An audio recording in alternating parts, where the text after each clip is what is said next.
Welcome to the Cross Canada Spotlight. I'm Mike Arsenault. Every week we take a look at some of the most interesting and entertaining stories produced across the Global News Network. First up this week is a story on the man in motion, Rick Hansen. Earlier this week marked 35 years since his world tour to raise money for spinal cord research. Here is more on the legacy of that incredible journey. It's really never give up because the bar has to continue to be set higher. As those who made the man in motion journey possible gather to look back on an incredible anniversary, Rick Hansen remains focused on making the world more accessible. Ladies and gentlemen, boys and girls, the man in motion and the man of the hour, Rick Hansen. 35 years ago, a crowd of more than 50,000 packed BC Place to welcome Hansen home. Good space here. Come on, Rick. After he rolled to the finish line of his Man in Motion World Tour. Hansen pushed through 34 countries in 26 months, covering a grueling 40,000 kilometers in his wheelchair and raising a staggering $26 million for spinal cord research. Having a dream of curing paralysis is a crazy dream that seems impossible. But Hansen, who inspired millions of lives, is not giving up. Part of the dream, groundbreaking research at the Blusson Spinal Cord Center he helped create in Vancouver. It's truly inspiring, and I truly believe that legacy and will be a great contribution to finding a cure. Hansen dedicated to seeing people with disabilities reach their full potential. His foundation runs a school program inspiring youth to be barrier busters. The ultimate goal, normalizing accessibility in the built environment. With that in mind, we can truly translate the Man in Motion from a single event to a legacy that will have a global impact to match the vision that I had then and that I still have now. What started as a marathon of change, now a life mission. Kristen Robinson, Global News. I'll be honest, I knew who Rick Hansen was before watching that, but I wasn't intricately aware of the details surrounding the tour. And some of that footage showing the uphill portions of Rick's journey were just incredible. The mental and physical strength necessary is just beyond comprehension. I was only 2 years old during the Man in Motion tour. I'm glad I was able to learn more watching that. From BC to Alberta, with a story that first seems straight out of science fiction, but is very much science fact. In fact, the technology being used to stimulate the brain is already being put into practice in a variety of ways. Intrigued? Take a look. It's a new high-tech training technique among professional athletes, fighter pilots, even gamers, lightly zapping the brain.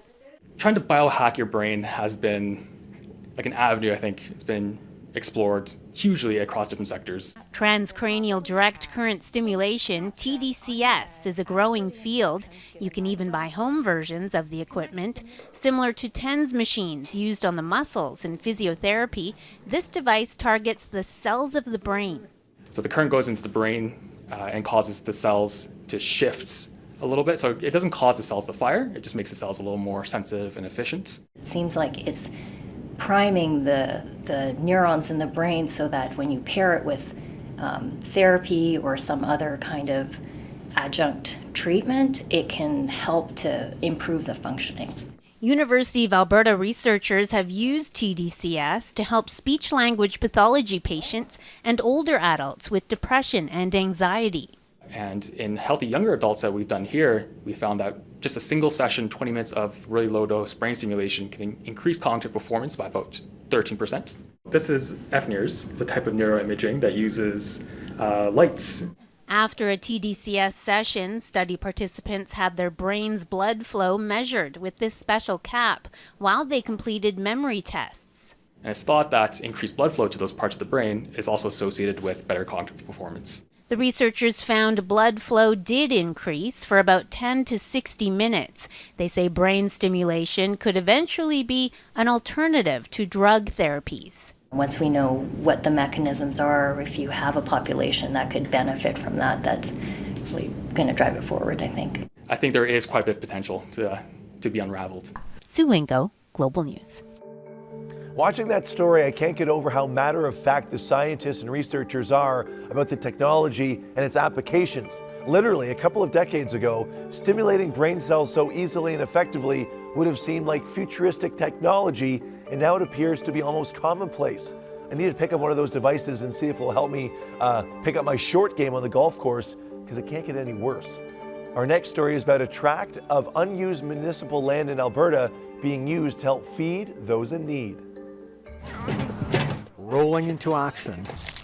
It's out with the old and in with the new. We've got some things coming up already, some sage poking out. Heather Ramshaw showing us what's on the grow here at Highfield Farm. 3 beds of fresh garlic. A community project on unused city land in an industrial area. Inside the small greenhouse. Tomatoes, peppers, cucumbers. And now something that'll provide space for a lot more of them. This is our brand new greenhouse. Way bigger than the other one. Having this greenhouse space will allow us to at least double the produce that we grew last year. Which is great news here at the Calgary Food Bank. Most of the produce from Highfield Farm helps feed the struggling. We got lots of potatoes. Adding to these donations from supermarkets. Carrots. At a time when it's really needed. The increase in demand is up 29% over last year. So many people are struggling right now. Some nice beets. We are so appreciative that we have groups that are able to step up and help us provide the fresh produce to make the emergency hampers that much better. Lots of garden beds all around here. Looking forward to what they'll soon be putting in them. Kale babies. In this great new space that brings such a big boost. We'll be able to start our seedlings earlier. We'll be able to grow all year round. Adding to the bounty. A ton of chives coming up. In so many ways. Yeah, the greenhouse is really going to take us to the next level, so we're super happy. Gil Tucker, Global News. It would be great if more municipal governments allowed unused land to be utilized like this. As prices of groceries keep rising, more and more people will be forced to turn to food banks, and the ability to grow fresh produce all year round will be instrumental to their operations. Next up is a very cool story about a 50-50 ticket bought between new acquaintances 18 years ago at a baseball game and the hope for a reconnection almost 2 decades later. Back in August 2004, the Bruces were visiting Edmonton for a wedding when a sign at Telus Field advertising the Women's Baseball World Cup caught their eye. My husband played baseball, I played softball, so we went to go watch a ball game. The couple and their baby boy, Leo, quickly made friends with a group of half a dozen ball fans in their 50s or 60s sitting behind them. They loved Leo with his chubby little cheeks, and we just tossed him back there and they played with him and whatnot. They were just very fun. When a 50-50 seller came around, the strangers bought 5-month-old Leo a ticket. We're giving you this ticket, and if you win, it's for his education. They were very, very specific about that. As luck would have it, that ticket was a winner. The pot? More than $700. The Bruces tried to give it back. You guys take this money and enjoy it. It's yours. And they were adamant, no, no, no. I tried to stick money in their pockets and they wouldn't take it. They wouldn't take a dime. 18 years later, Leo is all grown up. He just got accepted to UBC to get a degree in kinesiology. I hope to be a chiropractor. Hopefully that's the main goal. Maybe physical therapy. And those 50-50 winnings, set aside in a special savings account, they've grown to more than $1,000. Hopefully if they're watching it, we're thankful for them. And yeah, and it's cool to have it used towards my education. 18 years later, the Bruces are hoping to get in touch, but they only know one name from that group, Lorraine Stevenson. If you know her or any of the friends that were at the ballpark with her that day, get in touch with me, sarah.ryan@globalnews.ca, and we'll make the connection to the Bruces. Sarah Ryan, Global News. Hopefully there's a Cross Canada Spotlight viewer out there who knows Lorraine and can help Sarah make that connection. How cool would that be? We're sticking with sports for our last story. The Canadian Open, our country's national golf championship, will take place in Southern Ontario in less than 2 weeks. And I got a chance to get a course preview of St. George's Golf and Country Club. It's the return Canadian golf fans have been waiting for since the start of the pandemic. An absolutely fantastic feeling for everybody involved in the event. We love what it means to people. We love that it brings the community together, not just our golf community, but people from all over the GTA and Canada and beyond. This will be the 6th time St. George's Golf and Country Club will be hosting the tournament, and the first since 2010. Tournament director Brian Crawford says the course is more than a deserving host. One of the best courses, not only in Canada, but really in the world. And, you know, all of those features, an unbelievably supportive membership that just gets behind the event and hosting it here at their club.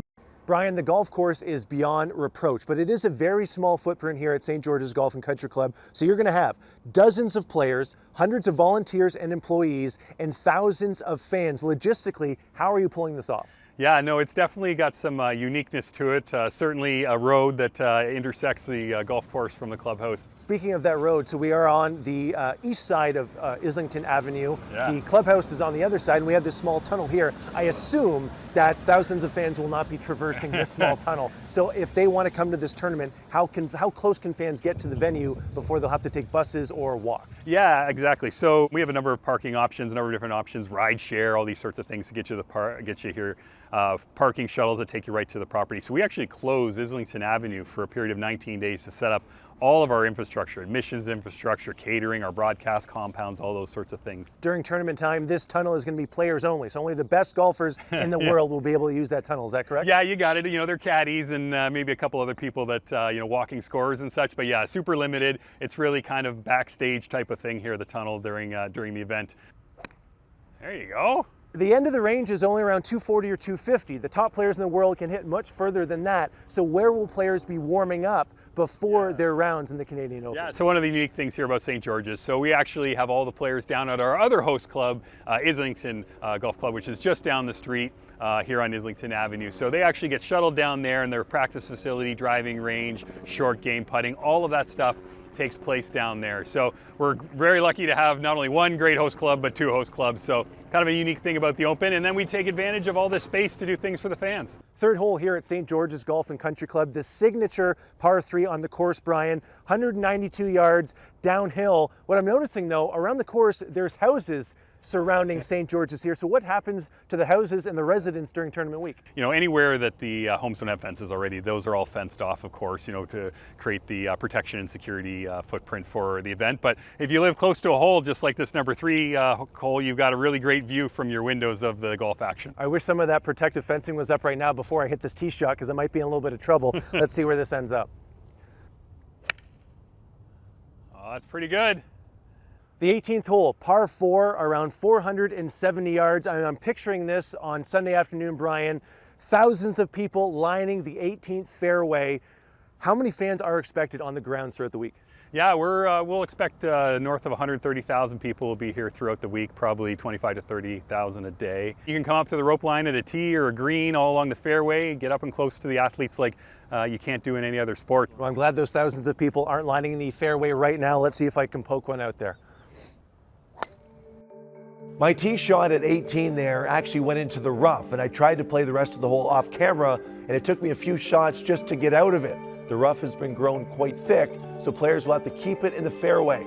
And I might try to get a couple of swing tips from Justin Thomas in that tunnel during tournament week. Okay, that's it for the Cross Canada Spotlight. Be sure to watch Global News Weekend Saturday and Sunday mornings at 7 a.m. on the Global TV app and Prime Video.